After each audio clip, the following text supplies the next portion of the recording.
I'm Casey Claiborne, and thanks for watching this CrimeWatch YouTube exclusive, where we take a look back at recent crime stories that have been making headlines in this area. Austin police are investigating after another man's body was found in Lady Bird Lake. Fox 7 Austin's Kelly Saberi explains why police say don't jump to conclusions just yet. The Austin Fire Department was called to a water rescue yesterday at about 10:28.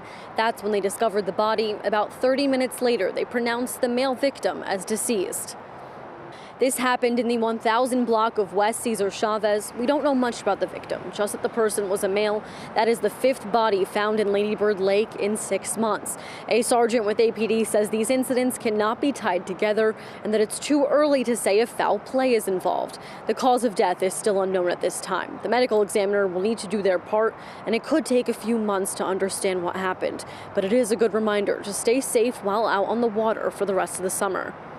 Water can be inherently dangerous, so we always want to be cognizant when we are along our waterways of that fact. So if we're going to be on a boat, we want to keep a personal flotation device on or readily accessible. If you have any information that can help law enforcement with the investigation, you're asked to call APD. Reporting near APD headquarters, Kelly Saberi, Fox 7 Austin News. Still no arrests in a homicide that happened in North Austin. Just after 11 o'clock on June 30th, Austin police were called to an apartment complex on Redfield Lane near Peyton Gin Road. When officers got there, they found a victim identified as Larry Jennings on the ground with gunshot wounds. Despite efforts to revive Jennings, he was pronounced dead at the scene. Detectives say they've identified a person of interest, but have not disclosed the name or description of the person. Anyone with information should contact the Austin Police Department. The nephew of a man who police say was murdered by a serial killer is speaking out. Raul Meza admitted to killing Jesse Fraga last month in Pflugerville. Fox 7 Austin's Meredith Aldis has more. He was my father figure. He was the one who raised me. When Alvarez was in junior high, his parents got divorced, so he moved to Austin and lived with Jesse Fraga and his family. He was always helping out other people and other kids in the neighborhood. And his helpful nature may have been his downfall. Do you think he was too caring, too compassionate for others, and that's like how this happened? Yes, his big heart may have gotten him into trouble, but I feel that was Jesse's calling. Jesse was deeply religious in his convictions of trying to help others, and nobody was really a lost cause. In May, 80-year-old Fraga was found stabbed to death at his home in Pflugerville. The man who says he did it, 62-year-old Raul Meza Jr. I believe that they should have been able to apprehend him long before this. Mesa's criminal history dates back to 1975 when he shot and wounded a man in a robbery. He served 5 years before being released on parole. Then in 1982, and I remember it like it was yesterday, Meza raped and murdered 8-year-old Kendra Page. The little girl's body was found in a dumpster outside Langford Elementary School in southeast Austin. As part of a plea deal, Meza was sentenced to 30 years in prison, but was released on parole after serving just 11 years. somebody made a bad decision 41 years ago and let this guy, for whatever reason, manipulate the system, and justice was not served. In 1994, Meza was arrested on a parole violation and spent the next 20 years in and out of prison on and off of parole. That's when Meza befriended Fraga, who was an adult probation officer. His job gave him insight as to how people could be at times. Meza later moved in with Fraga and his family. Fraga's wife and son later died of COVID. I remember seeing Raul at Jonathan's memorial service and Tilly's memorial service. And I just never thought he was that kind of person. I didn't know him that well. And one thing Jesse taught us was to do is not judge people until you get a chance to walk in their shoes and know who they are. But yeah, I just didn't expect that. And he couldn't believe the reason Meza gave police for killing Fraga. Mesa told police on the phone, quote, Fraga started demanding sex, started demanding it, and I saw no way out. After one encounter, he says he lost it. I know of what was said about Jesse and this other guy, and I don't believe the relation. I don't believe they were having that type of relation. Jesse was a devout Christian person. When Mesa admitted to killing Fraga on the phone with police, he also confessed to the murder of 66-year-old Gloria Lofton in East Austin in 2019. I quote, I got out in 2016.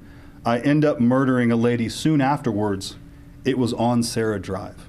Austin police say so far Mesa has also confessed to 2 murders in San Antonio, and they're looking into at least 10 cold cases in Austin. So we are backtracking it to 1996 and even earlier. So there is a good possibility that we will find additional cases as well. Alvarez says he can't forgive Mesa for killing his uncle. Why did you have to hurt the man who tried to help you? Mesa is charged with capital murder, 2 counts of murder, and unauthorized use of a motor vehicle. Meredith Aldis, Fox 7 Austin News. Police are searching for a man accused of a fatal shooting in East Austin. It happened around 6:45 on July 2nd at the Dottie Jordan Recreation Center. Officers found the victim, 34-year-old Peyton Edmonds, with gunshot wounds. He was taken to a local hospital where he later died. Police are looking for 24-year-old Ricarlos Hall, who they say is the primary suspect. If you know where Hall is or have any information about the case, call Austin Police. Video of an intense highway firefight posted by first responders in Georgetown caught fire on social media. The firefighters who were on the scene of that call spoke with Fox 7 Austin's Rudy Koski about the incident. Flames erupted out of this small sedan late Tuesday afternoon as Georgetown firefighters tried to extinguish this roadside car fire. The call was worked by the B shift from Station 1. Among those on the scene, firefighter Jeremy Love. It definitely feels like it goes faster when you're there in the moment. Watching it back over again, you can kind of see exactly what everybody was doing at the moment. You know, everybody's got their particular job, depending on which seat you're riding in. Busting out windows and puncturing tires to prevent a roll-off when the brakes fail. That's what Tyler Paulus did. First and foremost, I was thinking, is there anybody in the car? There was no indication that everybody was out. There was nobody on scene. Doors were locked, windows were up. So my first concern was making sure nobody was in the car. Paulus recorded this video with his body camera. He typically documents call-outs to help later with training. The Georgetown Fire Department posted the incident on its Facebook page as part of a community outreach. That sparked a quick and viral reaction. By Monday morning, the video had more than 3,000 views. Video was put to music, and the reaction to the posting is not exactly what these veteran first responders were expecting. Yeah, I'm surprised because I feel like we get car fires pretty regularly. I think our officer that day just happened to have his camera on and got to catch a lot of interesting footage that most people don't get to see regularly. I'm sure in the civilian world it looks intense and scary, but for us it's just a bread and butter deal. The driver of the car was not hurt. They moved away from the fire, and not everything was lost. Yeah, it was a weird situation because I was trying to reach in the car and get any belongings. You know, sometimes if someone left their purse in there or maybe their cell phone, I was trying to grab some of that real quick before it got ruined or destroyed with water or fire. A hot call on a hot day, and certainly not the last, as the summer heat continues to increase temperatures under the hood. In Austin, Rudy Koski, Fox 7 Austin News. An Austin man says a homeless person threw large rocks at his car as he was driving, causing thousands of dollars in damage. The incident happened earlier this month on a southbound Mopac access road. Fox 7 Austin's Amanda Ruiz has that story. This is what Gaurav Goyal's car looked like after an encounter he and his wife had with a homeless man about 2 weeks ago. It doesn't look like they're big dents, but they're very deep dents. Damage that he says is going to cost him a pretty penny. And I just got the estimate back. I think it's like $7,000 or $8,000 worth of damage on the car. On Saturday, June 10th, Goyal says he and his wife were driving to brunch at around 10:30 in the morning. You know, it was just a normal day to go to brunch, and now you You have to think twice where you go. He says he stopped for a red light in the left lane to turn on Southwest Parkway on the Mopac access road when he noticed a homeless man with a sign. He was relatively incoherent. He was very tall. He had a big backpack. He had a very angry demeanor on his face, so I kind of avoided eye contact with him. Thinking nothing of it, Goyle says he started to turn left when the light turned green. That's when he heard a very loud thump. He apparently pulled out a big, huge rock out of his backpack, and he hurled it at our car, and it hit the driver's door, and it was really loud. But that wasn't it. And then suddenly we had a second rock that hit the back of our car. Goyle says this man threw 2 very large rocks, causing the damage to his car. His wife was the one to take these photos. We were terrified. I mean, it's terrifying. It was easily a force that could have smashed the window. If it would have just been slightly higher. He says he called 911 and the dispatcher immediately directed him to 311, where they told him this was a call for 911.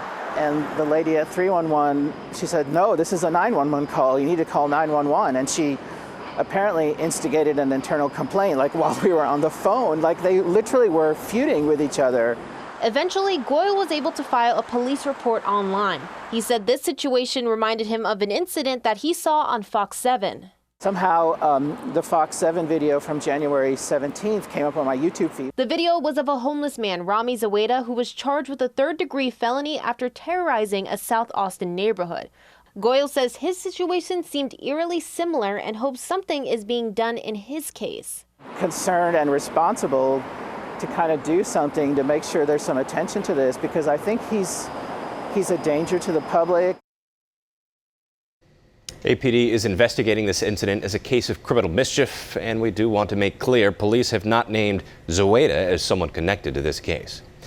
Austin police continue to investigate after a young child was apparently shot by another juvenile at a South Austin apartment complex.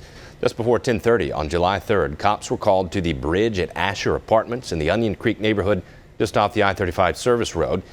A young child was rushed to Dell Children's, though it's unclear how serious the injuries are. According to initial reports, the child was shot by another child. Austin police only said this incident involved juveniles. One child is receiving medical care. These investigations are confidential by law. That suggests the shooter was in fact under 16, according to defense attorney Rick Flores.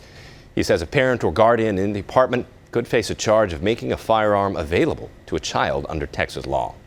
That says that if a child is the one who gains access to a readily dischargeable firearm, meaning that it's loaded, and it's that adult who was the one that failed to secure it or left it in a place where they knew that a child would gain access to it, then that's a crime where they can charge the adult as opposed to the person involved in the actual shooting.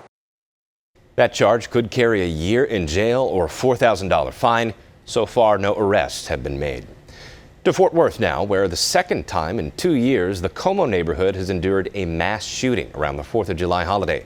Shots were fired into a crowd. 3 people were killed and 8 others hurt.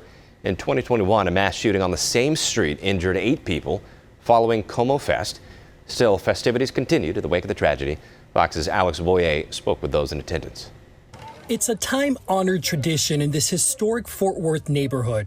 My favorite part is when I see the cheerleaders come by, the parade. Families lining up on Horn Street for the annual Como Neighborhood Parade, which took place just hours after 3 people were killed and 8 others were injured in a shooting blocks away Monday night. When I got home and finally laid it down, I started getting phone calls about stuff and started seeing people looking for your family. But at the end of the day, it's not going to stop me from coming home to see the parade. This woman and her son were at Como Fest last night, but left before the gunfire broke out. She and other longtime Como residents refused to let the tragedy ruin the tight-knit community's 4th of July festivities. What happened last night was unfortunate, and our prayers go out to those families. But we're here today to celebrate and just be united as one. And pray that everything remains peaceful today. And it did. The parade went off without a hitch, although the violence that penetrated the neighborhood during what was supposed to be a festive occasion was hard to ignore. The devil have sneaked into this area and made people start shooting, Last night was a bad shooting. This is friend Caroline Ford's first Como neighborhood Independence Day parade. My daughter was concerned, but I just told her that's the same God. You can get shot in your own house doing nothing but minding your own business. Among the participants in the parade was the Fort Worth police chief. He didn't talk to us about the shooting, but expressed his support for the community in passing. This is what Como is about. One community, one love. This is Como. Happy 4th. Parade goers we spoke to agreed. God wants us to celebrate, and we worship him, we praise him. Thank you. Police say there were several people firing into the crowd, but so far they haven't identified any suspects. Thanks for watching the Fox 7 Austin Crime Watch YouTube exclusive. Our Crime Watch stories run each Monday on Fox 7 Austin News at 9. For more on the stories highlighted in this episode, you can head to our website, fox7austin.com, and don't forget to subscribe to the Fox 7 Austin YouTube channel.